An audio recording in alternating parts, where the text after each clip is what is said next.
कि पहले state level पे सब कुछ हो जाता था, अब ये सेंट्रल पे जा चुका है। इस पॉलिसी में पावर का सेंट्रलाइजेशन हो रहा है। अब सारा पावर सेंटर को जा रहा है। क्यों किया गवर्नमेंट ने? रिसर्च और प्रैक्टिकल आधारित शिक्षा को क्या ज्यादा बढ़ावा देना कारगर है स्टूडेंट्स के लिए? पहली चीज तो ये है कि रिसर्च सबके लिए कंपलसरी नहीं। इवन फैकल्टीज के पास भी प्रॉपर ट्रेनिंग नहीं। वो इंस्टीट्यूशन लेवल पे ही हो सकता है कि हमारे पास क्या सुविधाएं हैं। लेकिन अब उस तरह से विषयवार शिक्षक नियुक्ति नहीं हो रही है। हमारी रूरल एरिया के जो बच्चे हैं बालाघाट वाराणसी के, वो इस शिक्षा पद्धति में कैसे प्रवेश करेंगे और कैसे इसको अपनाएंगे?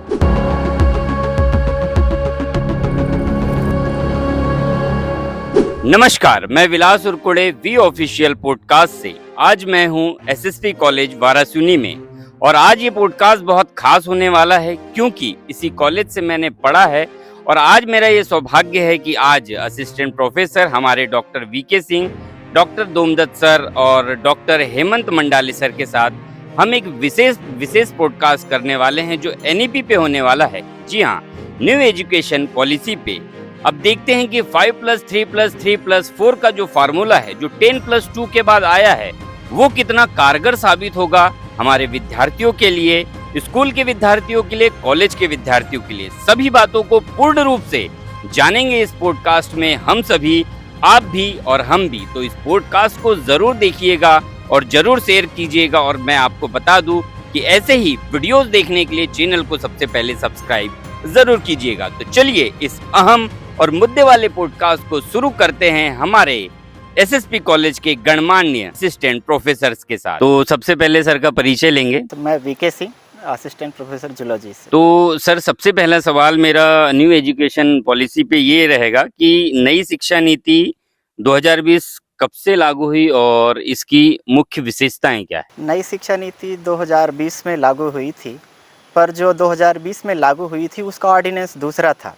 मध्य प्रदेश शासन ने ट्रायल के तौर पर ऑर्डिनेंस 14A और 14B के तहत जो पॉलिसी लॉन्च की थी वो एक ट्रायल पॉलिसी थी, ट्रायल के तौर पर, जो पिछले सत्र तक चली है। पिछले 5 सत्र वो 14A और B ऑर्डिनेंस के तहत चल रहा था। हालांकि वो ऑर्डिनेंस 14A सिर्फ यूजी में लागू हुआ, पीजी में कोई एनईपी लागू नहीं हुई थी।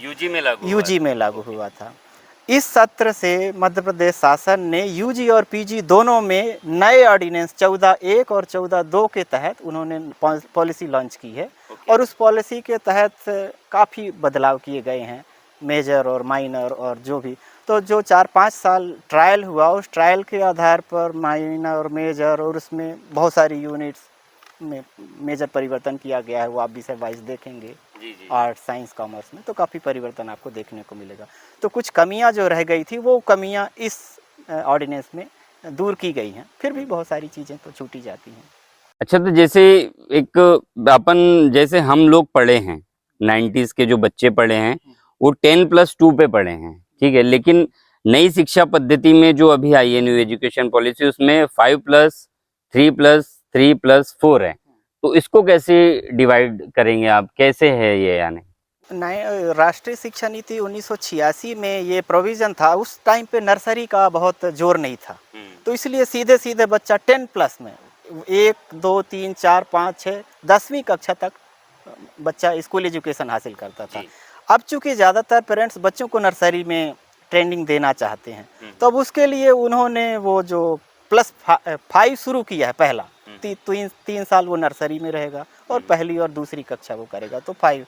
तो नर्सरी को जोर देने के लिए, बच्चों का पोषण और तमाम तरह के जो भी किड्स के केयर के लिए, देखभाल के लिए, ये पॉलिसी थोड़ी सी पिछली पॉलिसी से हटके है। बच्चों को केयर के हिसाब, अच्छा, बच्चों की केयर के हिसाब से ये पॉलिसी अब की जो आई है वो ठीक है। लेकिन इसमें भी बहुत सारी थोड़ी सी कमियां अभी। तो चलिए वो उसके आगे हम सर से जानते। सर, सबसे पहले परिचय आपका। मेरा नाम दोमदत्त सिंह है और करेंटली मैं एसएसपी वाराणसी कॉलेज में असिस्टेंट प्रोफेसर के पोस्ट पे हूँ, जूलॉजी डिपार्टमेंट। जी।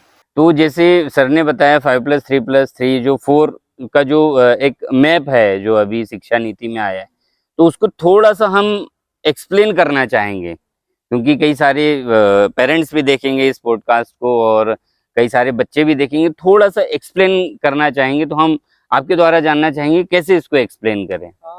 एक्चुअली जो पुरानी जैसे सर ने बोला कि जो पुरानी शिक्षा नीति थी उसमें उन्होंने जोर दे रखा था स्पेशली कि जैसे चाइल्ड का जो है उसमें उन्होंने इंक्लूजन किया था सोसाइटी के बेस पे। अच्छा। सोसाइटी और जो बच्चे हैं वो बहुत ही मतलब जो बच्चों का इंक्लूजन था वो बहुत अर्ली एज से नहीं था, जैसा कि सर ने बोला कि इसमें नर्सरी को भी इंक्लूड किया हुआ है। तो नर्सरी से ही बच्चे को एक तो एजुकेशन पे जोर दिया गया है, उसमें स्पेसिफिकली बच्चे का जैसे सर ने बोला न्यूट्रिशन हो गया और उसका जो क्या कहते हैं न्यूरॉन या मोटर ट्रेनिंग जिसको कहते हैं उसके लिए है। इसके बाद इसमें ये भी कंपलसरी कर दिया गया है कि जो प्राइमरी एजुकेशन है वो बच्चे के मदर टंग में होगी। ओके। तो पहले क्या होता था कि मीडियम इतने अवेलेबल नहीं थे, अब ये हो गया है इसमें न्यू एजुकेशन पॉलिसी में कि जो प्राइमरी एजुकेशन है बच्चा अपने मदर टंग में ले सकता है। फिर इसके बाद जो आगे का एजुकेशन है फ्लेक्सिबिलिटी के हिसाब से, क्योंकि इसमें जो न्यू एजुकेशन पॉलिसी है, न्यू एजुकेशन पॉलिसी में एक चीज़ उन्होंने अच्छा ऐड किया है कि ये एक्सपीरियंशियल लर्निंग को ज़्यादा प्रमोट करते हैं। ओके। तो जैसे इनिशियली क्या होता था कि जो कोर्स डिज़ाइन था वो बहुत ज़्यादा उसमें रीडिंग मटेरियल या थ्योरी बहुत ज़्यादा इंक्लूडेड था, इसमें उसको कम करके थ्योरी और बहुत ज़्यादा रीडिंग को वो करके बच्चों के एक्सपीरियंशियल लर्निंग पे जोर दिया गया है।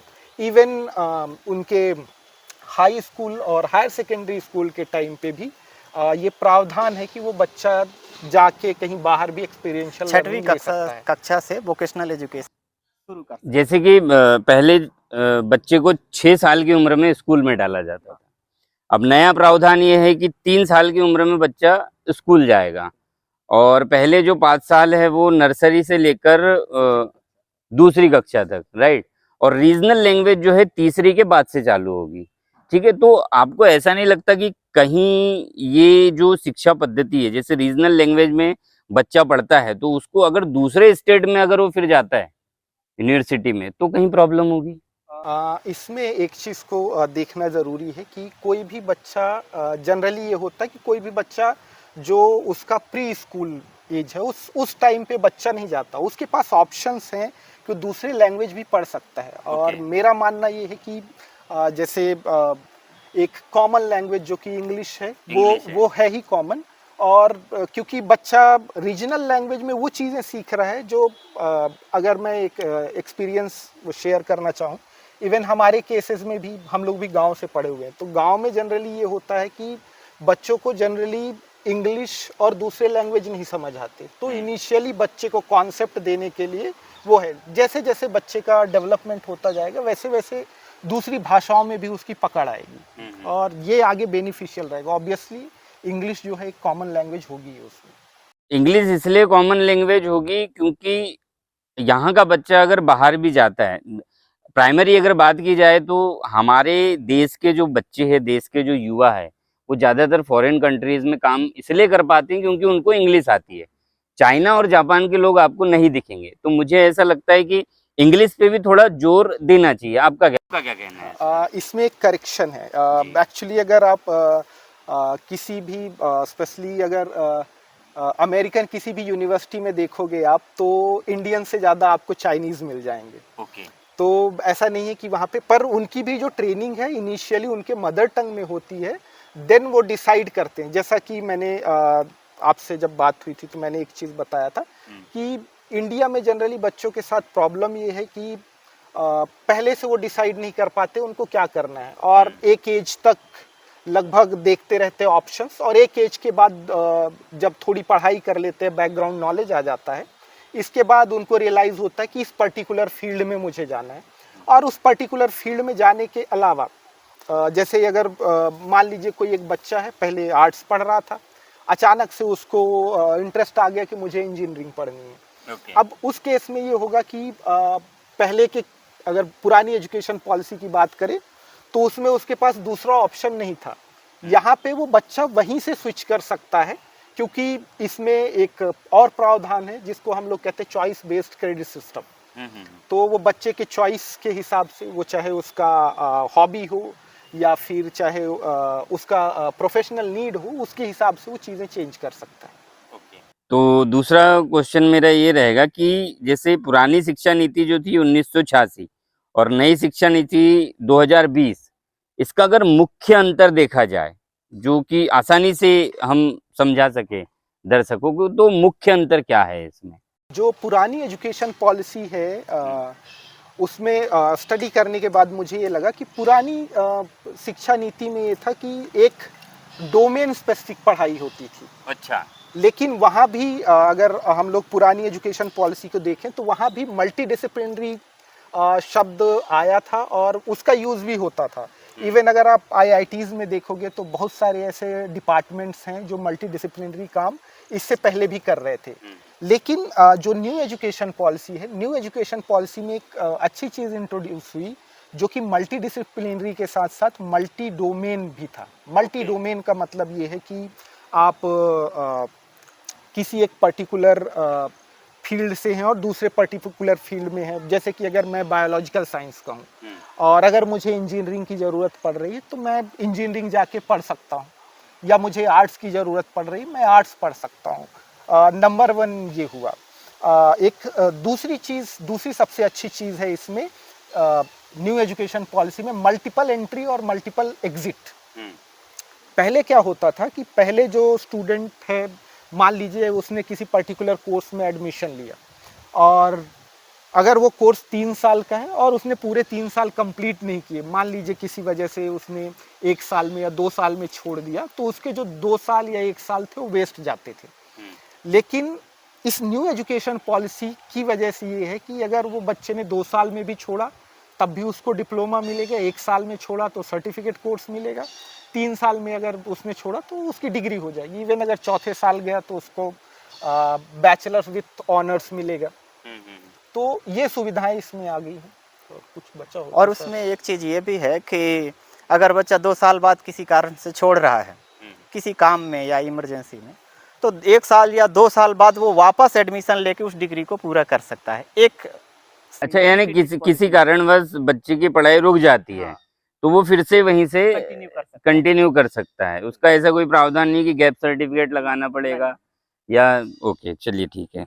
अगला क्वेश्चन है मेरा कि विश्वविद्यालय कॉलेज स्तर पर जैसे NAP लागू करने में बदलाव इतने सारे किए गए हैं, तो लैब और फील्ड वर्क आधारित पढ़ाई के लिए NAP 2020 ने पर्याप्त प्रावधान किए, तो क्या इसमें सुधार की कोई जरूरत है आपके साथ?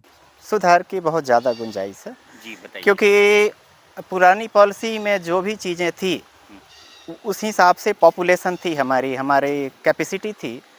तो जिस तरह से बिल्डिंग्स या इंफ्रास्ट्रक्चर डेवलप हुआ, राष्ट्रीय शिक्षा नीति 1986 के बाद उसमें ये प्रोविज़न था कि हर 5 साल बाद इसका एक विचार विमर्श होगा और उसमें जो भी कमियां होंगी 5 साल बाद उसको ठीक किया जाएगा। तो ये कंटिन्यू चल रहा था। तो कमियां दूर करते करते हम RTE तक पहुँचे और RTE में भी उसका भी बहुत सारा बेनिफिट हमको मिला था। तो अब जो इसमें जो चीज़ें हुई है, तो अब पॉपुलेशन के हिसाब से हमारे पास बच्चे बढ़े हैं, लेकिन हमने जो RTE में जो स्टूडेंट और टीचर का रेशियो होता था 30, स्कूलों में अभी भी लागू है कि 30 बच्चों पर एक टीचर होगा, लेकिन कॉलेजों में बच्चे बड़े होते हैं तो ये रेशियो कम होना चाहिए, 20 बच्चों पर एक टीचर या 25 पर एक टीचर। पर कॉलेजों में ऐसा कोई रेशियो नहीं है। ये बात संसद में भी कई बार उठा हुआ है, लेकिन अभी तक गवर्नमेंट ने इस पर कोई अमल नहीं किया। तो अभी एक टीचर पर 100 या 150 बच्चे हैं और ऐसे में क्वालिटी लाना संभव नहीं है। तो हमारे पास स्टूडेंट्स बढ़े हैं, इसमें एनरोलमेंट का आया है बात, लेकिन हमारे पास क्लासरूम नहीं है, लेबोरेटरी नहीं है साइंस की। अच्छा। और टीचर्स के पास बर्डन बड़े हैं। तो ऐसे में हमारी पॉलिसी अच्छी होने के बाद भी फेल होने की पूरी गुंजाइश बन जाती है। तो अगर गवर्नमेंट इसको अच्छा कराना चाहती है तो इसमें व्यापक संसाधन डेवलप करने पड़ेंगे और टीचर से अपॉइंट करने पड़ेंगे, पद सैंक्शन या जो भी प्रक्रिया है उसके लिए बहुत व्यवस्था करनी पड़ेगी। पॉलिसी अपने आप में अच्छी है, लेकिन लागू करने के लिए थोड़ा सा प्रयास। जैसे आपने बताया, तो हम ये जानना चाहते हैं कि स्टेट की पहले स्टेट लेवल पे सब कुछ हो जाता था, अब ये सेंट्रल पे जा चुका है, तो ऐसा क्यों किया गवर्नमेंट ने? ये थोड़ी सी एक अब इसके ड्रॉबैक्स कह सकते हैं। जो राष्ट्रीय शिक्षा नीति 1986 थी उसमें ये प्रोविजन था कि पावर का डिसेंट्रलाइजेशन होगा, हाँ, पावर का जी, वितरण ओके, होगा। हाँ, पावर इस पॉलिसी में पावर का सेंट्रलाइजेशन हो रहा है। अच्छा, अब सारा पावर सेंटर को जा रहा सेंट्रल, है। हाँ, सेंट्रल को जा रहा तो है। ये एक ड्रॉबैक्स है इन दोनों पॉलिसीज में अंतर में से। और इसके कारण निचले स्तर पर कोई भी अधिकारी या संस्था प्रमुख स्वतंत्र रूप से निर्णय नहीं ले सकता, अच्छा, यानी निर्णय जो होगा वो वहाँ से वो होगा, ऊपर से। वो यहाँ से नहीं ले बिल्कुल, सकते। यहाँ तक कि आप जो सिलेबस की बात करते हैं, अब यूनिवर्सिटी भी सिलेबस डिजाइन नहीं कर सकती। अच्छा, तो ये हम रीजनल रिक्वायरमेंट के अनुसार से सिलेबस को मॉडिफाई नहीं कर सकते। ओके। तो अगला सवाल मेरा ये है कि हमारे शिक्षा ढांचे में क्या कोई भ्रम पैदा हो सकता है इससे? ऐसी गुंजाइश नहीं है, क्योंकि क्लियर है चीज़ें बहुत सारी। एक परेशानी ये हो सकती है कि जैसे अगर रूरल एरिया की बात करो, स्पेसिफिकली अगर वारासिवनी की बात करूँ, जी, जैसे यहाँ पे जो न्यू एजुकेशन पॉलिसी है बात करती है एक्सपीरियंशियल लर्निंग की, एक्सपीरियंशियल लर्निंग की बात करते हैं, पर यहाँ पे एक सबसे बड़ा प्रॉब्लम ये है रिसोर्सेज का, कि उसमें दो तीन चीज़ें हैं इसके लिए। एक तो बच्चे के पास इंटर्नशिप का ऑप्शन है, फील्ड प्रोजेक्ट का ऑप्शन है, और अप्रेंटिसशिप का ऑप्शन है, इवन 4th ईयर में डिजर्टेशन भी है। अब क्योंकि जैसे सर ने बोला कि जो स्टूडेंट टीचर रेशियो है, हायर स्टूडेंट हैं और टीचर बहुत कम है यहाँ पे, उसमें ना परेशानी ये हो सकती है कि जहाँ पे बात एक्सपीरियंशियल लर्निंग की जाती है, तो एक जो फैकल्टी है मैक्सिमम एक पर्टिकुलर टाइम पे उसकी एक लिमिटेशन है कि वो पर्टिकुलर कुछ बच्चों को ही ट्रेन कर सकता है। ओके। और क्योंकि अगर नंबर ऑफ ट्रेनीज बहुत ज़्यादा होंगे, तो क्योंकि सेम टाइम पे उनको थ्योरी क्लासेस भी लेनी है, सेम टाइम पे उन बच्चों के इंटर्नशिप या फील्ड प्रोजेक्ट भी कंप्लीट करवाना है, उस केस में कहीं ना कहीं हम लोग लैक कर रहे हैं। इवन दूसरा ऑप्शन उसका ये हो सकता था कि जो नियर बाई या नेबरिंग इंडस्ट्रीज है वहाँ पे बच्चों को भेजा जा सकता है, पर हमें पता है कि वारासिवनी के आसपास जितने, वारासिवनी या मैं पूरे बालाघाट जिले की बात करूं, वहाँ पे इंडस्ट्रीज कितनी है और स्टूडेंट कितना है। तो अगर आप उसका रेशियो निकालोगे तो मुझे लगता है कि इंडस्ट्रीज जहाँ पे बच्चे जाके ट्रेनिंग ले सकते हैं वो बहुत कम है। तो इस केस में भी बच्चों के लिए फिर से एक्सपीरियंस संभावनाएं कम हो जाती हैं। संभावनाएं काफ़ी कम हो। Okay, okay. चलिए अगला क्वेश्चन लेते हैं कि ये जो नई शिक्षा पद्धति जो आई है, उसमें अगर अपन देखें कि रिसर्च और प्रैक्टिकल आधारित शिक्षा को क्या ज़्यादा बढ़ावा देना कारगर है स्टूडेंट्स के लिए? इसके ना दो तरह से इसको आंसर किया जा सकता है। जी, पहली चीज़ तो ये है कि रिसर्च सबके लिए कंपलसरी नहीं है। ये एजुकेशन इस बात पे जोर देती है कि बच्चा उद्यमी बने, या फिर अगर उसको रिसर्च करना है तो कुछ पर्टिकुलर नंबर ऑफ स्टूडेंट ही होंगे जिनको रिसर्च करना है। तो जिन बच्चों को रिसर्च करना है, अभी स्पेशली अगर मैं कॉलेजेस की बात करूं, तो कॉलेजेस में ना तो हमारे पास उतनी फैसिलिटीज़ हैं कि हम एक अच्छा रिसर्च प्रोड्यूस कर सके, और इवन फैकल्टीज़ के पास भी प्रॉपर ट्रेनिंग नहीं है। तो इसके लिए सबसे बेहतर ये होगा कि जो टीचर्स हैं उनको फैकल्टी ट्रेनिंग प्रोग्राम के लिए भेजा जाए, इवन टीचर्स को। बिल्कुल, हाँ, जो ट्रेनर्स हैं उनको। और जब क्योंकि आपके जो टीचर्स हैं वो ट्रेंड होंगे, तो ऑब्वियसली उसका लाभ कहीं ना कहीं स्टूडेंट्स को मिलेगा ही। और दूसरी चीज़, जो इंफ्रास्ट्रक्चर है हमारे पास स्पेशली कॉलेजेस में, वो रिसर्च के हिसाब से बहुत पुअर है, तो उसको भी, उसमें भी फंड डालने की ज़रूरत है। और मुझे लगता है कि कॉलेजेस में भी अगर एक और खैर ये एक्स्ट्रा बात हो जाएगी, पर इसको रखना ज़रूरी है। नहीं, बिल्कुल कि एनईपी में दो टाइप की यूनिवर्सिटीज़ का जिक्र किया हुआ था कि कुछ यूनिवर्सिटीज़ ऐसी होंगी जो डिग्री ग्रांटिंग होंगी, और कुछ यूनिवर्सिटीज़ ऐसी होंगी जो रिसर्च के लिए डेडिकेटेड होंगी। तो जिनको रिसर्च करना है, पर्टिकुलरली लोग उस इंस्टीट्यूट में जाएंगे या उस यूनिवर्सिटी में जाएंगे जो कि कम्प्लीटली रिसर्च बेस्ड है, और डिग्री के लिए वो दूसरी यूनिवर्सिटी जो कि डिग्री ग्रांटिंग यूनिवर्सिटी है उनका, पर अभी तक ऐसी कोई पहल दिखी नहीं है। तो अब दो देखते हैं चीज हो गई फ्यूचर, यहाँ हाँ, अब देखते हैं फ्यूचर में शायद कुछ हो। इसमें एक चीज़ ऐड ऑन कर देता हूँ।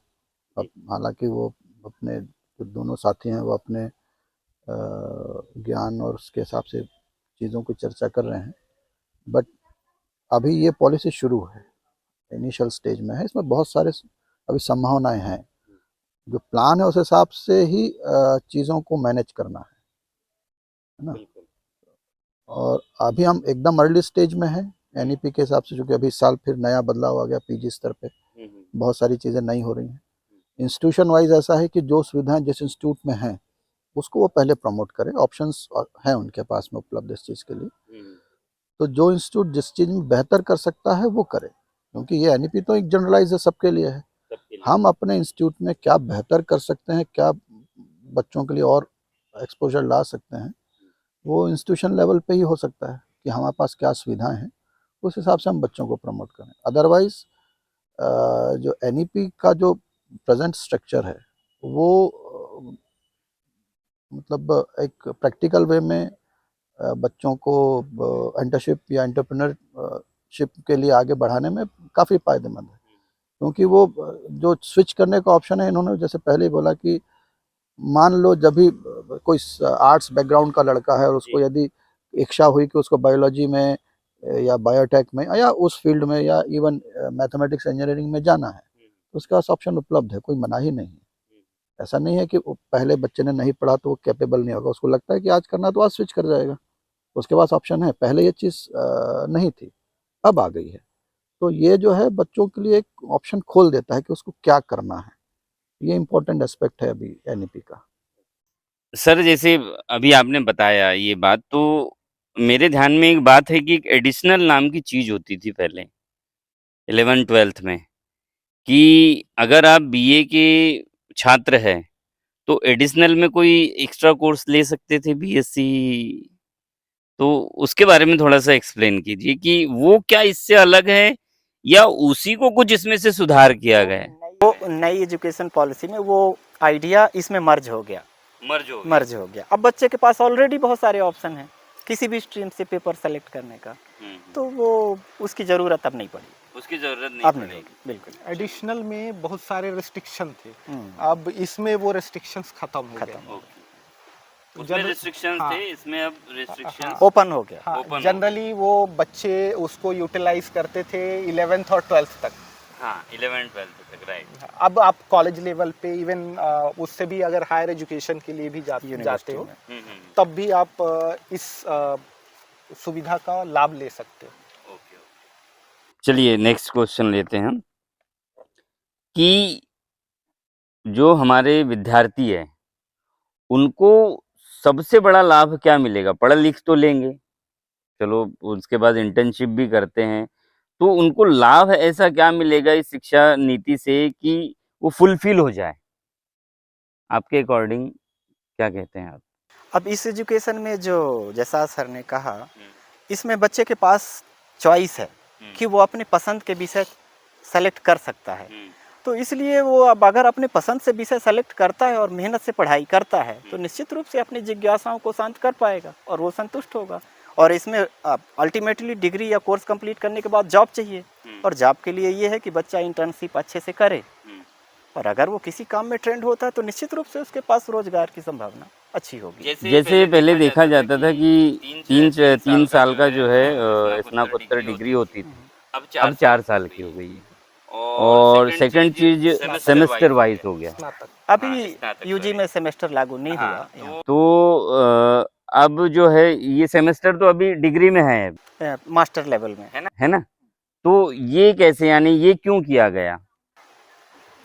अब यूजीसी का ये प्रस्ताव था उनका, बल्कि एक अनुरोध भी था तमाम स्टेट गवर्नमेंट से कि वो यूजी को भी सेमेस्टर वाइज चलाएं, लेकिन चूंकि हमारे देश का जलवायु उस तरह से नहीं है, और इस तमाम परिस्थितियों के कारण इनसे बचने के लिए छोटे बच्चों के लिए या यूजी तक पुराना जो सेमेस्टर प्रणाली शुरू की गई थी उसको वापस वार्षिक उसमें अभी भी कुछ संस्थान ऐसी मांग करते हैं, लेकिन वो हमारे यहाँ के जलवायु के हिसाब से अनुकूल नहीं है यूजी स्तर पर सेमेस्टर लागू करना। दूसरा क्वेश्चन लेते हैं कि अब जो नए रोजगार के अवसर खुलेंगे विद्यार्थियों के लिए, तो जैसे मैंने सुना है, मैंने थोड़ा जाना है कि क्या बाहर से सिलेक्शंस आएंगे फॉरेन कंट्रीज से, और आएंगी तो क्या विद्यार्थी इस नई शिक्षा पद्धति से पढ़कर उसके लिए केपेबल हो पाएंगे? ऐसा नहीं है। एक्चुअल में अगर जो ये नई एजुकेशन पॉलिसी है, अगर उसकी हम बात करें तो बाकी जगह पे ऑलरेडी ये choice based credit system already चल रहा है। बाकी जगह चल रहा है, यानी मैं फॉरेन कंट्रीज की बात करूँ, इंडिया से बाहर चल रहा है, चल रहा है, ओके, ऑलरेडी एग्जिस्टिंग उसमें है। अब रही बात जॉब्स की, तो ऐसा नहीं है कि फॉरेन से कोई भी कंपनी उठ के जॉब के लिए आ जाएगी और आपको जॉब देगा। जिसको जॉब चाहिए उसी को जाना पड़ेगा। बस इसमें फैसिलिटीज़ ये है कि पहले ये होता था कि जो इंजीनियरिंग का बच्चा था और जो मेडिकल का बच्चा था, वो इंटर्नशिप के लिए कहीं पे जाता था और जाके वो सीखता था, किसी मेंटोर के अंडर में सीखता था कि जो रियल लाइफ प्रॉब्लम है उसके फील्ड में जो आने वाली हैं, या रियल लाइफ में काम कैसे होता है, वो उस जगह पे जाके सीखता था। ये स्पेशली जो बेसिक साइंस वाले हैं या बेसिक जो डिग्री वाले बच्चे हैं, उनके लिए ये सुविधा अवेलेबल नहीं थी। अब इस न्यू एजुकेशन पॉलिसी में ये है कि बच्चा हर ईयर, अगर आप देखोगे तो उसमें एक वोकेशनल करके एक कोर्स है। वोकेशनल कोर्स थोड़ा सा एक्सप्लेन कीजिए सर वोकेशनल कोर्स को। इस पे हम लोग इसमें मैं थोड़ा सा क्लियरिफिकेशन है। जो राष्ट्रीय शिक्षा नीति 1986 थी, उसमें व्यावसायिक शिक्षा या वोकेशनल शिक्षा पर काफ़ी जोर था, और सरकार ने ये प्रावधान किया था कि वोकेशनल शिक्षा के लिए अलग से संस्थान खोले जाएं, और जहाँ संस्थान खुलेंगे वहाँ सब्जेक्ट वाइज टीचर भी अपॉइंट होंगे। और उसी के तहत आप IIT, polytechnic, BEd college, DIET, ये संस्थान, और बीएड नर्सिंग और इंजीनियरिंग कॉलेज सब उसी तरह के, मेडिकल कॉलेज भी उसी के तहत ओपन हुए हैं। और वो बच्चे व्यवसायिक कोर्स करते थे और बाकायदा इंटर्नशिप करते थे और उनको जॉब मिलती थी। अच्छा, गवर्नमेंट का वर्तमान पॉलिसी में ये था कि इनको क्यों ना सार्वजनिक किया जाए और रूरल एरिया में भी लागू किया जाए। तो गवर्नमेंट ने पॉलिसी में लॉ तो दिया, लेकिन अब उस तरह से विषयवार शिक्षक नियुक्ति नहीं हो रही है, तो बच्चा कैसे इंटर्नशिप करेगा? अब ये एक कमी रह गई है इसमें। तो पहली बात तो व्यावसायिक शिक्षा के लिए व्यावसायिक शिक्षक की नियुक्ति करनी पड़ेगी, और तब ये व्यावसायिक शिक्षा कारगर हो पाएगी, वरना ग्रामीण एरिया में सिर्फ कोर्स लागू करने से इससे लाभ नहीं मिलेगा। जी जी जी, आप कुछ कह रहे थे सर। तो मैं ये बोल रहा था कि न्यू एजुकेशन पॉलिसी है, उसमें वोकेशनल कोर्सेज ऐड किए गए हैं। अब अगर देखोगे वोकेशनल कोर्स 4 क्रेडिट का है। अच्छा, तो 4 क्रेडिट का मतलब कि लगभग 60 घंटे 60 घंटे उस बच्चे को जाके किसी एक पर्टिकुलर इंस्टीट्यूट में या फिर किसी कंपनी में एक्सपर्ट्स के अंडर में, उसी माहौल में जैसे रियलिटी में वहाँ पे काम होता है, उन्हीं के अंडर में जाके सीखना। इस एजुकेशन पॉलिसी में ये प्रावधान है कि वो बच्चा वहाँ पे जाएगा, एक्सपीरियंस लेगा। और ये ऐसा नहीं है जैसे जो पुरानी एजुकेशन पॉलिसी थी उसमें भी 3rd ईयर में होता था इंटर्नशिप। अच्छा। लेकिन इसमें पर ईयर है। तो आप देखोगे कि उस पर्टिकुलर स्टूडेंट को 1st ईयर में भी, 2nd ईयर, 3rd ईयर, उसमें लगभग 60 घंटे वहाँ पे जाके उनको सीखना है। वोकेशनल में, शिक्षा के नाम पर। ट्रेनिंग में। हाँ, अब ये अपने आप में एक बड़ा क्वेश्चन है कि उसके लिए वो इंस्टीट्यूट कहाँ से ढूंढेगा स्टूडेंट, और उसको ट्रेनर कहाँ मिलेगा। अच्छा। एक बार सर से हम लोगों ने एक प्रोग्राम किया था जिसमें पीएम इंटर्नशिप एक स्कीम है, उसके तहत भी उसमें बहुत सारी ऐसे नेशनल कंपनीज हैं जहाँ पे बच्चों को इंटर्नशिप का मौका मिल सकता है। तो वो एक ऑप्शन है, और मुझे लगता है कि ऐसे ही और दूसरे ऑप्शंस आएंगे, या फिर आसपास में कुछ इंडस्ट्रीज आएंगी, या फिर इंस्टीट्यूट को ही उतना स्ट्रेंथन किया जाएगा ताकि वो बच्चे वहाँ पे जाके उस स्तर का वोकेशनल लर्निंग कर सके। दोनों हमारे विद्वान इंटर्नशिप की बात कर रहे थे। पहले जो है अंतिम वर्ष में इंटर्नशिप होता था, अभी जो एनईपी में आ गया है कि प्रतिवर्ष इंटर्नशिप है।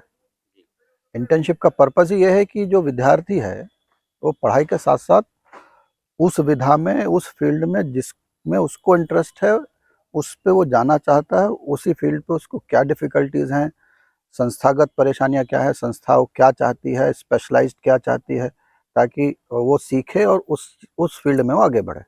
ये इंटर्नशिप मेरे ख्याल से मेन पर्पज़ वो होता है। इंटर्नशिप में ऐसा है कि पोर्टल्स उपलब्ध है, जैसे प्रधानमंत्री इंटर्नशिप योजना जो एक बहुत वृहद स्तर की योजना है, उसमें बहुत सारे इंस्टीट्यूट शामिल हैं बच्चों के लिए। अच्छा।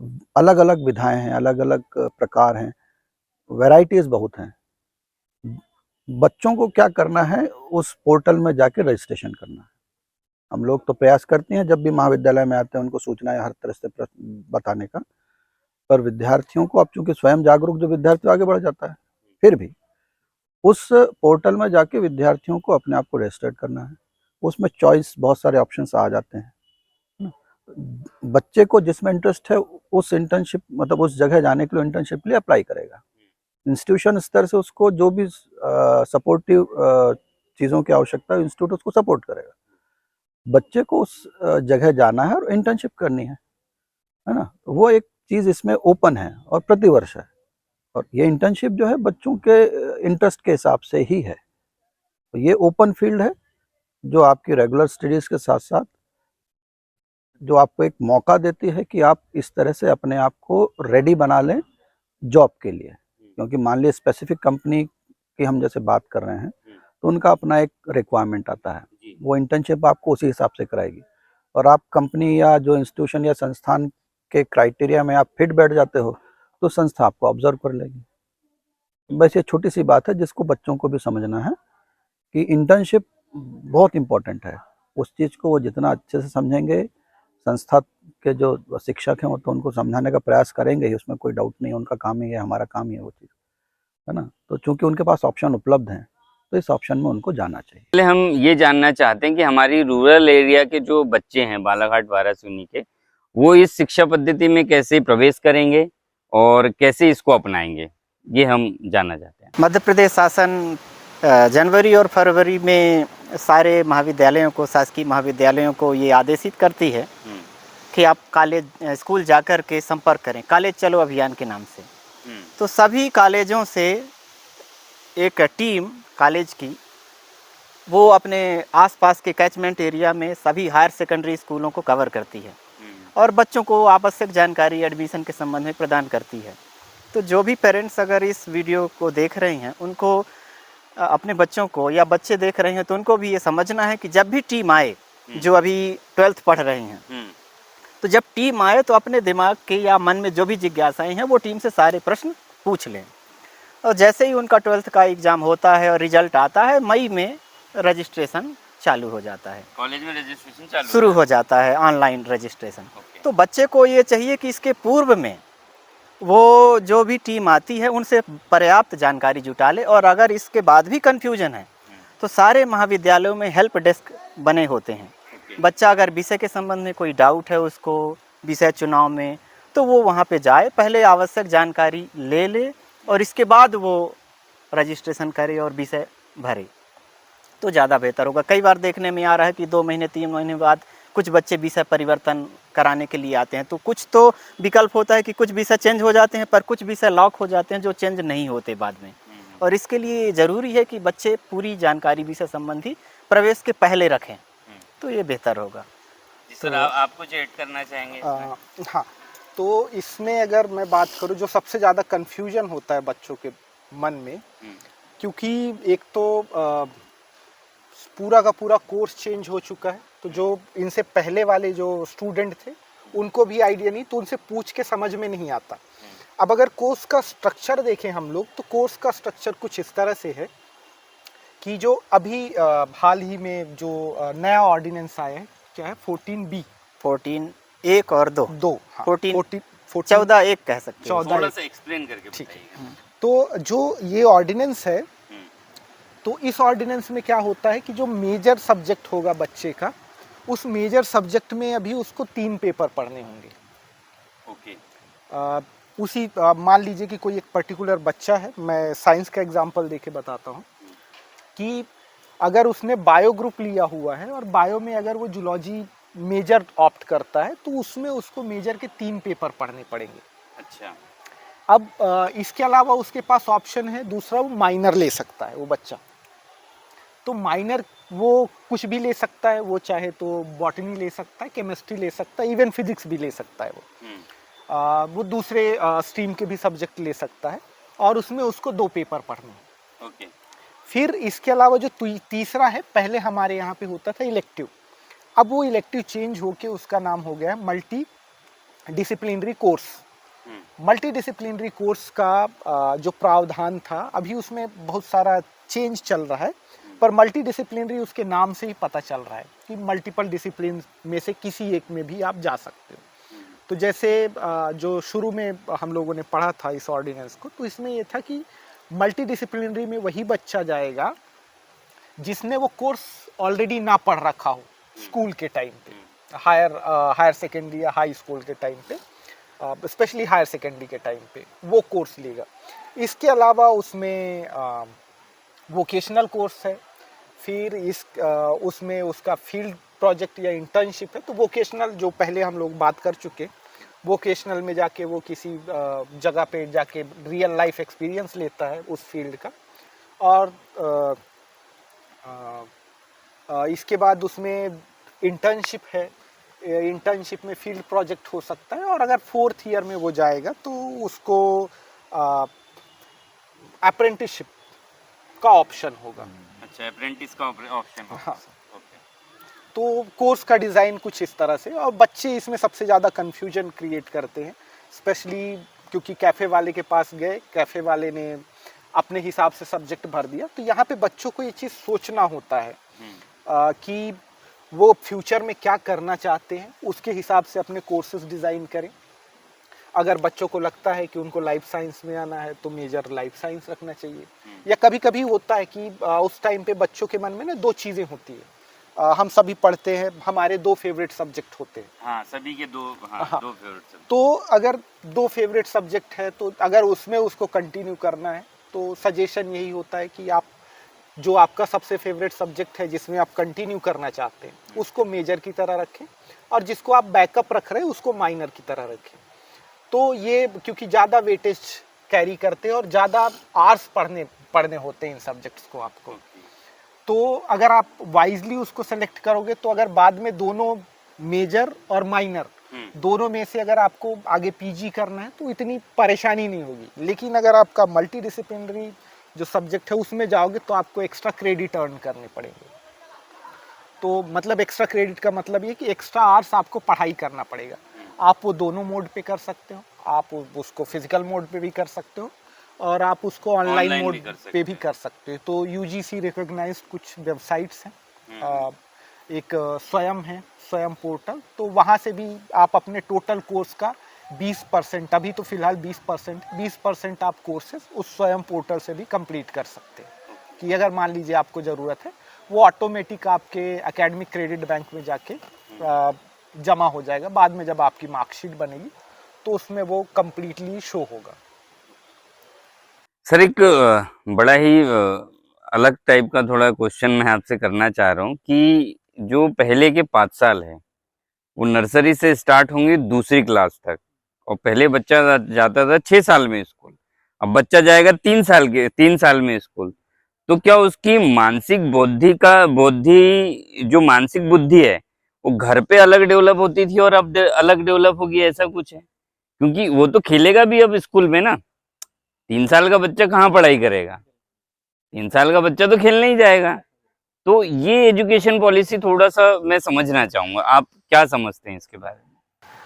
अब पहले पुरानी शिक्षा नीति में 6 साल मिनिमम होने चाहिए स्कूल में प्रवेश के लिए, क्योंकि तब बच्चा थोड़ा सा वाइंड हो जाता है दिमाग से कि अब स्कूल जाना है। बट 3 साल का बच्चा, अब इसमें क्या हुआ कि बहुत सारे पेरेंट्स खाली हैं और बहुत सारे पेरेंट्स घर में बच्चों को ज़्यादा देर रखना नहीं चाहते। तो ये उम्र 6 से 5 साल हुआ, 5 से 4 साल हुआ, 4 से 3 साल हुआ, तो वो जो प्रेशर डेवलप हुआ पीछे 20 साल पहले, उसी प्रेशर के चलते धीरे धीरे उम्र घटती गई और उम्र के हिसाब से नए नए स्ट्रक्चर, नर्सरी 1, KG 1, 2 और फिर 1 साल और अभी ये बचपन जोड़ दिया गया। तो ये उसी के तहत है। हालांकि उसका जो मानसिक विकास पर आप बात कर रहे हैं, निश्चित रूप से मानसिक विकास पर बच्चों के बुरा प्रभाव पड़ रहा है, क्योंकि वर्तमान में जिस तरह से जो पाठ्य पुस्तक का प्रभाव बोझ बढ़ा है, उसके कारण मानसिक विकास पर नकारात्मक प्रभाव पड़ा है। इसमें कोई दो राय नहीं। क्योंकि बच्चे का जितना वजन नहीं होता उससे ज्यादा उसका वजन बैग हो अभी जाता है। स्कूल के बैग का होता है। तो जी आप कुछ विचार रखना चाहेंगे? कि ये डिज़ाइन कुछ इस तरह से था कि वो प्ले स्कूल था, तो वहाँ जो इनिशियली बच्चा जो नर्सरी में जाता है उससे एक्सपेक्ट नहीं किया जाता कि वो जाके कोई किसी मैथ्स का फार्मूला रटे या कुछ पढ़ना सीखे। वो टेक्निकली प्ले स्कूल था जहाँ पे वो एक सोसाइटी के साथ मर्ज हो और फिर बच्चा वहाँ पे खेले, चीज़ों को समझे। तो बेसिकली उसको कहते हैं मोटर न्यूरॉन डेवलपमेंट के लिए था। कि चीज़ों को समझे कि इस चीज़ को यहाँ उठा के रखना है, उसको वहाँ उठा के रखना है।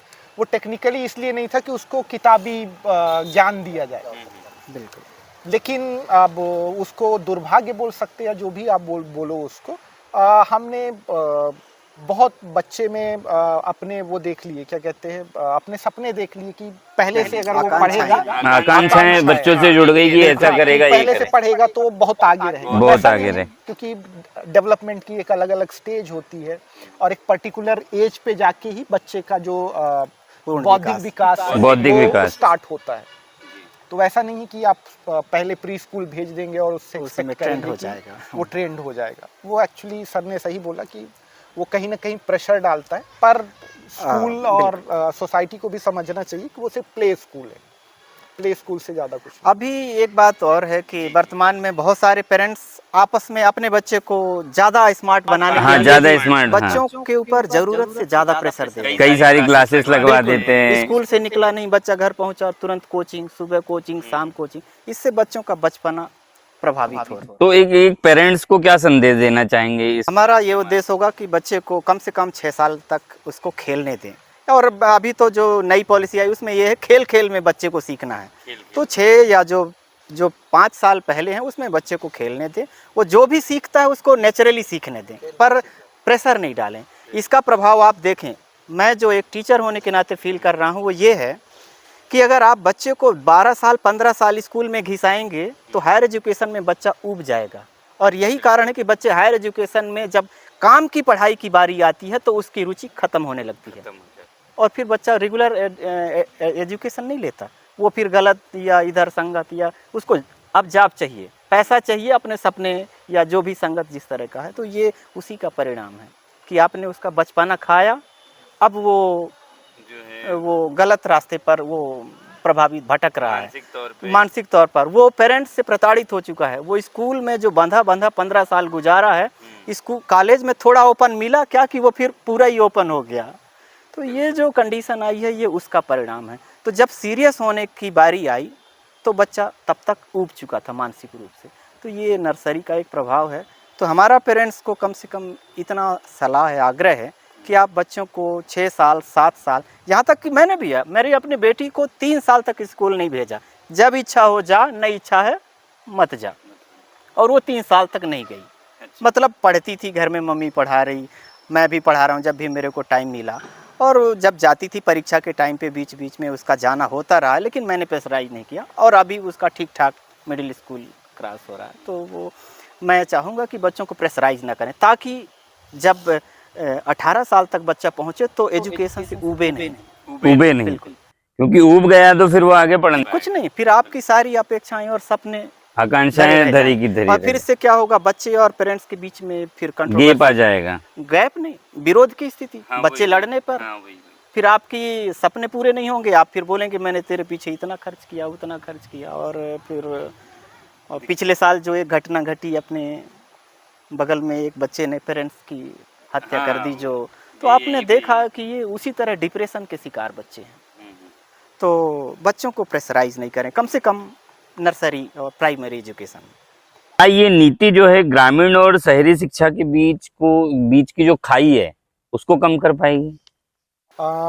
टेक्निकली जो प्रयास किए जा रहे हैं और जितनी व्यवस्थाएं बनाई जा रही है तो उसके हिसाब से हाँ।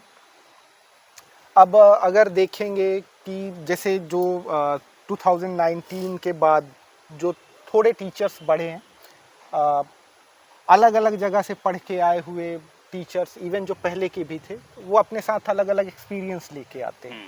तो जो इन हाउस एक्सपीरियंस उनको मिल रहा है वो तो अच्छी बात है। जनरली कहीं पे लैक करता है, किसी कॉलेज में नहीं है, किसी कॉलेज में है। पर जो दूसरा मोड ऑन हुआ है कि ऑनलाइन मोड पे आपको ऑप्शन मिल रहा है, तो अगर जैसा कि मैंने लास्ट में बताया था कि स्वयं एक पोर्टल है जहाँ पे लगभग हजारों कोर्सेज हैं, वहाँ पे लगभग 16,000 के ऑनलाइन कोर्सेज 16,000 के आसपास ऑनलाइन कोर्सेज हैं अलग अलग स्ट्रीम्स में। जी। और कोर्सेज ऐसा नहीं है कि किसी कॉलेज के हैं या किसी यूनिवर्सिटीज़ के हैं, वो इंडिया के जितने भी एलीट इंस्टीट्यूट्स हैं या यूनिवर्सिटीज़ हैं वहाँ के प्रोफेसर्स द्वारा चलाए जा रहे लेक्चर से। तो बच्चा वहाँ से भी जुड़ के और आगे जाके वहाँ से सीख सकता है, चीज़ें पढ़ सकता है और एटलीस्ट इतना तो एक्सपीरियंस कर सकता है कि एक स्टेट यूनिवर्सिटी के एफिलिएटेड कॉलेज और एक आईआईटी के टीचिंग में या उसके प्रोफेसर्स में या वहाँ पे जो भी पढ़ाई होती है उसमें क्या अंतर हो उसको देख सकता है, इवन उनसे सीख भी सकता है। उसमें सबसे बड़ी बाधा ये है कि जो स्टूडेंट्स हैं इसको सीरियसली नहीं ले रहे हैं। यहाँ पे कई बार हायर एजुकेशन में भी कोशिश किया कि लगभग हर बच्चा उसमें रजिस्ट्रेशन कर ले और एटलीस्ट एक कोर्स तो कंप्लीट कर ले वहाँ से। पर प्रॉब्लम ये है कि बच्चे उसको सीरियसली नहीं ले रहे हैं। और मैं अपने क्लासेस में भी बोलता हूँ कि आप एक बार वो कोर्सेज अटेंड करो और आप डिफरेंस देखोगे कि जो एलीट इंस्टीट्यूट है वो एलीट इंस्टीट्यूट क्यों है और जो वहाँ की जो लर्निंग्स हैं वो आप एक लेक्चर में भी समझ सकते हो कि जो डिफरेंस है, वहाँ की डेप्थ है टीचिंग में, वो अलग ही लेवल का है।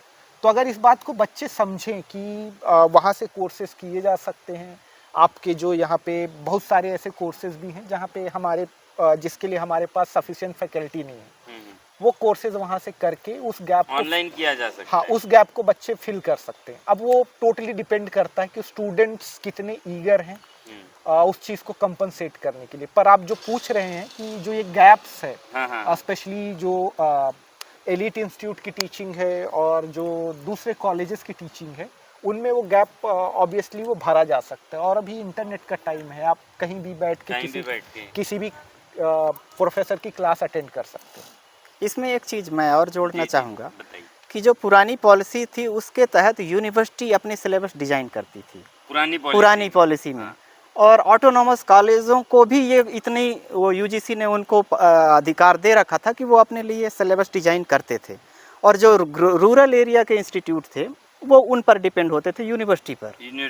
तो एक गैप था कि पाठ्यक्रम अलग अलग प्रकार के हो सकते हैं, वहाँ उतनी सुविधा थी, यहाँ पे उतनी सुविधा नहीं थी। इस एनईपी में सबके सिलेबस एक जैसे हो गए, तो पाठ्यक्रम तो समाप्त हो गया। अब अंतर जो बचा है वो इंफ्रास्ट्रक्चर और फैकल्टी की संख्या। बस दो चीज, अगर ये गैप सरकार भर दे तो सबको समान शिक्षा। वो चीज़ तो है ही, पर जैसे मेन प्रश्न जो आपका था कि खाई जो है ग्रामीण और शहरी जो संस्थानों की, तो एनईपी के माध्यम से जो ऑनलाइन मोड इनको मिला हुआ है, सबसे इम्पोर्टेंट है स्वयं उच्च शिक्षा विभाग लगातार प्रयास कर रहा है कि अधिकतर बच्चे स्वयं पोर्टल से जुड़ें। उसका रीज़न है, उन्होंने जैसा भी डोमदस सर ने बताया कि मोर देन 16,000 डिफरेंट कोर्सेज जो हैं वो स्वयं पे अवेलेबल हैं। और ऐसे ऐसे उच्च स्तरीय या उच्चतम स्तरीय संस्थानों के हैं, ऐसे प्रोफेसर्स के हैं जो शायद कोई बच्चा सपने में भी नहीं सोचेगा कि उनसे वो पढ़े। ऐसे ऐसे सब्जेक्ट मटेरियल स्वयं पे उपलब्ध हैं। बच्चे की थोड़ा सा ये फ्री ऑफ कॉस्ट है, बिल्कुल फ्री ऑफ कॉस्ट। स्वयं में जाके आप कुछ कोर्सेज के लिए है, कुछ लेकिन वो एकदम मिनिमल है, ऐसा कोई भारी राशि नहीं है, बहुत मिनिमल राशि है। और बच्चा वहाँ जाके अपने आप को रजिस्टर्ड करे। स्वयं पोर्टल इतना अच्छा प्लेटफॉर्म है बच्चों को अपने जिज्ञासा शांत करने के लिए, अलग अलग कोर्सेज करने के लिए घर बैठे। उसको उसके लिए कहीं जाने की आवश्यकता नहीं है और उसके लिए क्रेडिट ऑलरेडी उसको मिल रहा है जो उसके मार्कशीट में फाइनली जुड़ेगा। तो इतनी सारी सुविधाएं जब बच्चों को एजुकेशन पॉलिसी के माध्यम से मिल रही है, तो ये बच्चों का खुद का काम है कि वो इस चीज़ को जाने समझे और वो जो है इन सारी चीज़ों का लाभ ले। विभाग अपने स्तर से पूरा प्रयास कर रहा है, इसमें कोई डाउट नहीं है। रेगुलर आदेश आते हैं, हम चूंकि उन आदेशों का पालन भी करते हैं, बच्चों को जोड़ने का प्रयास करते हैं, जितने हो सकता है जोड़ते हैं, नो डाउट। लेकिन एक चीज़ जो है वो बच्चा स्वयं जब तक जागरूक नहीं होगा, जब तक तो परेशानी उसको ही है। जो बच्चा जागरूक है, जो बच्चा अवेयर है, सिंसियर है, उन सारी चीज़ों का लाभ लेके आगे बढ़ जाता है। तो प्लेटफॉर्म सबके लिए बराबर से उपलब्ध है। जो सुविधा का लाभ लेगा वो आगे बढ़ जा रहा है, जो नहीं लेगा वो पीछे रह जा रहा है। इसमें मैं एक चीज़ और ऐड कर देता हूँ कि स्वयं पोर्टल में कोर्स करने का, आप पूरा कोर्स कंप्लीट कर लोगे, उसके 0 चार्जेस है। आपको पैसे तब देने पड़ेंगे क्योंकि आपको क्रेडिट अर्न करना है, उसके लिए आपको एग्ज़ाम देना होगा। एग्ज़ाम आपके किसी नियरेस्ट सिटी में सेंटर होगा। हमारे यहाँ पे एग्जाम ऑनलाइन नहीं होगी, वो ऑफलाइन होगा। वो ऑफलाइन होगा। हाँ, वो आपके ऊपर है कि अगर आप उस क्रेडिट को अपने अकाउंट में जोड़ना चाहते तब आप एग्ज़ाम दें। लेकिन आप पूरे के पूरे जो 16,000 कोर्सेज अवेलेबल हैं उसमें से कोई भी कोर्स आप फ्री ऑफ कॉस्ट अटेंड कर सकते हो, पढ़ सकते हैं। हाँ, घर बैठ। हाँ, बस एग्ज़ाम देने के लिए अगर आप उसका लाभ लेना चाहते हो आपके सर्टिफिकेट में, तो आपको एग्ज़ाम देना पड़ेगा। यहाँ पे जो नियर बाई सेंटर है एग्ज़ाम का, वो जबलपुर और नागपुर है। अच्छा। उसमें पर पेपर आपको 1,000 रुपये फीस पे करनी है एग्ज़ाम की। उसमें भी जो ST, SC, OBC के छात्र हैं उनके लिए भी फीस वेवर का ऑप्शन है। तो अगर वो इन तीनों कम्युनिटी से आते हैं या मार्जिनलाइज्ड हैं, तो वो बच्चे फीस वेवर का भी ऑप्शन ऑप्ट कर सकते हैं, तो उसमें उनकी फीस आधी हो जाएगी। सर अब मैं ये जानना चाह रहा हूँ, हम ये जानना चाह रहे हैं कि आने वाले 5-10 सालों में आपको क्या लगता है कि NEP में जो स्टूडेंट्स रहेंगे तो उसका जो है उच्च शिक्षा का ग्रॉस एनरोलमेंट जो रेशो होगा, है ना, क्या वो 50% से आगे जाएगा या वहीं रुक जाएगा? अब जैसे आप ग्रॉस एनरोलमेंट रेशियो की बात कर रहे हो, तो फिर बात आ गई नंबर्स में। तो अगर आप नंबर्स में जाओगे तो अपने आप इस NEP का मतलब ख़त्म हो जाता है। यहाँ पे हम बात नंबर्स पे, हम यहाँ पे क्वालिटी को तवज्जो दे रहे हैं एज़ कम्पेयर टू क्वांटिटी। तो अगर आप नंबर्स की बात करोगे, ये जो आपने बोला ग्रॉस एनरोलमेंट रेशियो, तो ये एक्चुअली बताता है कि उस पर्टिकुलर लेवल पे अभी कितने लोग रजिस्टर्ड हैं और कितने लोग रजिस्टर्ड होने चाहिए थे, मतलब कितनी कमी है, उसका वो परसेंट बताता है। पर वही है कि अभी भी नंबर आप देखेंगे, नंबर कम नहीं है, बहुत सारा एनरोलमेंट है। हमारे यहाँ पे इवन हमारे कॉलेज में ही इतना एनरोलमेंट है स्टूडेंट्स का कि इंफ्रास्ट्रक्चर हमारे पास उतने नहीं। हाँ, तो अगेन वही वो नंबर का खेल हो जाएगा। और क्योंकि यहाँ पे बात क्वालिटी की हो रही है, तो ऑलरेडी इतने रजिस्टर्ड हैं, तो ये कहना कि अचीव कर लेंगे, वो ऑलरेडी अचीव्ड है। अब लास्ट सर, आपके द्वारा एक ऐसा संदेश हम दर्शकों को हमारे देना चाहते हैं कैमरे के माध्यम से, जिससे कि NEP में स्टूडेंट्स जुड़े भी और इसका फ़ायदा भी बहुत अच्छे से उठाएं। मैं तो सभी जो स्कूल टीचर्स हैं, खासकर हायर सेकेंडरी में जो काम कर रहे हैं, उनसे ये अपेक्षा करूंगा कि आप NEP का अध्ययन करें। और चूंकि बच्चा आपके स्कूल से कॉलेज में आने वाला है, तो आप उनको NEP के थोड़े कुछ तो कॉन्सेप्ट क्लियर करें। और जब भी कॉलेज चलो अभियान टीम आती है, तो आप उनके साथ मिलकर के बराबर जानकारी दें। कई बार क्या हो रहा है कि जब हमारी टीम पहुंचती है तो बहुत सारे बच्चों का परिचय नहीं होता और इसलिए वो फ्री होकर के सवाल नहीं पूछते। अच्छा। और फिर जब एडमिशन की बारी आती है तो परेशान होते हैं। तो अगर टीचर पहले से उनको इस बात के लिए तैयार रखे, तो एडमिशन लेने के दौरान किसी तरह की दिक्कत नहीं होगी और बच्चे अपनी पसंद के अनुसार सही विषय का चयन कर पाएंगे। तो टीचर से अपेक्षा होगी। और पेरेंट्स जो हैं, पेरेंट्स से भी अपेक्षा होगी कि अगर आपको जानकारी नहीं है तो आप या तो स्कूल के टीचर से संपर्क करें या फिर अपने नज़दीकी जो कॉलेज हैं वहाँ पर हेल्प डेस्क लगे होते हैं, हेल्प सेंटर, वहाँ पर आएँ और वहाँ पे आप मार्गदर्शन ले सकते हैं। हम चाहते हैं बच्चा एक ही बार में सही विषय का चुनाव करे, इसलिए स्कूल टीचर्स और सारे पेरेंट्स से हमारी भी अपेक्षा है कि आप ऐसा करें। हम आपके सहयोग के लिए बिल्कुल उपलब्ध सर, रहेंगे। आप कुछ ऐड करना चाहेंगे सर? मेरा क्वेश्चन यही था कि जो हमारे जो विद्यार्थी है अपने बालाघाट वारासिवनी के, तो उनको एक ऐसा संदेश जाए कि इसका फ़ायदा वो बहुत अच्छे से उठा सके। जैसे हायर सेकेंडरी एजुकेशन वाले हैं, वहाँ के टीचर्स हैं, उनको अपन अपनी तरफ से ऐसा क्या संदेश दे कि उनको भी समझ में आए कि कितना जरूरी है। जैसे सर ने बोला कि कॉलेज चलो अभियान टीम जब जाती है तो वहां पे बच्चा जो है खुलकर क्वेश्चन नहीं कर पाता, तो उसी संदर्भ में आप एक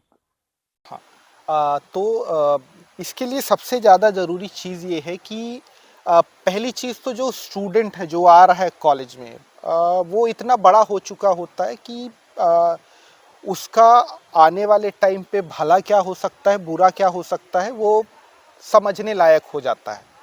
अब इस कंडीशन में उस स्टूडेंट का फ़र्ज बनता है कि अगर वो किसी भी कोर्स के लिए एनरोल कर रहा है तो उसकी प्रॉपर रिसर्च कर ले। वो ऐसा नहीं है, जब हम लोग पढ़ रहे होते थे तो उस टाइम पे इंटरनेट और ये सारी सुविधाएं नहीं थी।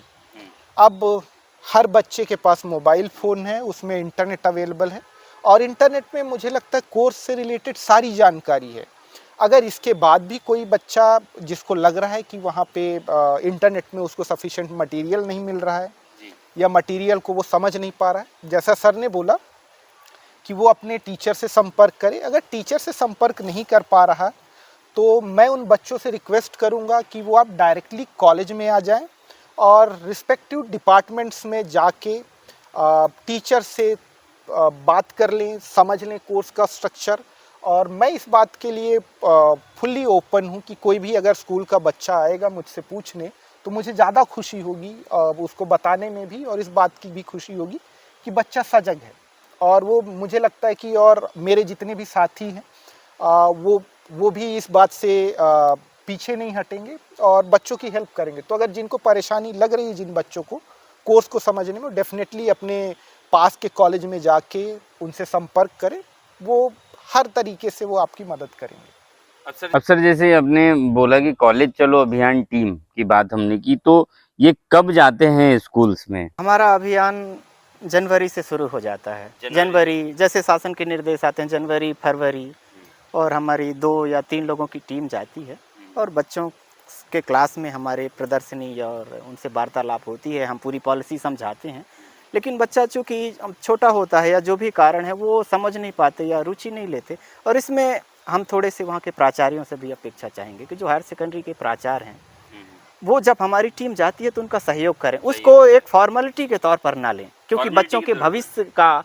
मामला है। तो इसलिए अगर वो इस बात के लिए करते हैं तो बहुत बेहतर। तो ये थे हमारे साथ आज assistant professors doctor VK Singh ji, doctor Domdatt sir, doctor Hemant Mandale sir, और आज हमने एनईपी पे कंप्लीट ये पॉडकास्ट बनाया है आप लोगों के लिए, सारे विद्यार्थियों के लिए, शिक्षक गणों के लिए और हमारे पेरेंट्स के लिए, कि इस पॉडकास्ट को ज़रूर देखें, पूरा देखें, समझिए, इसे शेयर कीजिए ताकि न्यू एजुकेशन पॉलिसी को आगे भी बेहतर तरीके से इसको लोग समझ पाए और इसका अनुसरण कर पाए। धन्यवाद। मैं विलास उरकुड़े, वी ऑफिशियल पॉडकास्ट से नमस्कार।